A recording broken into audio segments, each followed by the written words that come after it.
CBT অর্থাৎ cognitive behaviour therapy. যারা psychology নিয়ে কাজ করতে চান আমাদের সবারই অবশ্যই সিবিটি নিয়ে কাজ করতে হবে, অর্থাৎ সিবিটি ট্রেনিংটি করতে হবে। বাংলাদেশের প্রেক্ষিতে আমরা পাবলিক ইউনিভার্সিটি এবং ন্যাশনাল ইউনিভার্সিটি দুই জায়গা থেকেই সাইকোলজির এডুকেশন নিয়ে থাকি। আমরা যেখান থেকে এডুকেশনটা নিয়ে থাকি না কেন আমাদেরকে অবশ্যই ট্রেনিংটি করতে হয়।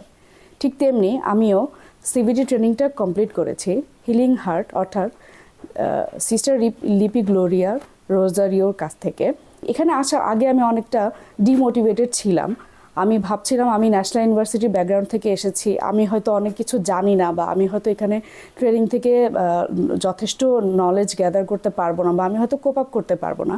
কিন্তু এখানে আসার পর সিস্টারের কাছ থেকে আমি অনেক বেশি মোটিভেটেড হয়েছি। আমি এটা ফিল করছি যে আমার আরও অনেকগুলো ট্রেনিং করতে হবে, এবং সিবিটি ট্রেনিং থেকে এখানে আমি শিখেছি পজিটিভ সাইকোলজি। মনোবিজ্ঞান চর্চা একটি বই আছে, এই বইটি অবশ্যই আপনারা পড়বেন। এই বইটি থেকে আমি অনেক ভালো পজিটিভ সাইকোলজি এবং সাইকো এডুকেশন আরও বিভিন্ন টপিক নিয়ে খুব সুন্দরভাবে নলেজ অর্জন করতে পেরেছি। আপনারা যখন এখানে আসবেন বা আমি যখন এখানে এসেছি তখন আমার মোটিভেশন যে যতটুকু ছিল সিস্টারের সাথে এই ট্রেনিংটা করার পর আমার নলেজ এবং আমার আত্মবিশ্বাস অনেক বেশি বেড়ে গিয়েছে। আমি এতটাই মোটিভেটেড যেখানে আমার সাথের সহযোগীরা বা আমার সাথের যারা আমরা একসাথে লেখা পড়েছি ওরা অনেকেই সাইকোলজি থেকে বিচ্ছিন্ন হয়ে বিভিন্ন মাধ্যমে চলে গিয়েছে বা বিভিন্ন জায়গায় নিজের কর্মক্ষেত্র নির্বাচন করছে। কিন্তু আমি অনেক বেশি ডেডিকেটেড ছিলাম যে আমি সাইকোলজি নিয়েই কাজ করব। এখন এখানে আসার পর আমি সিস্টারের দেখানো পথে যখন আমি স্ট্রাকচার করলাম তখন আমি অবশ্যই আত্মবিশ্বাসী হয়ে গেলাম যে আমি সাইকোলজি নিয়েই কাজ করতে পারবো।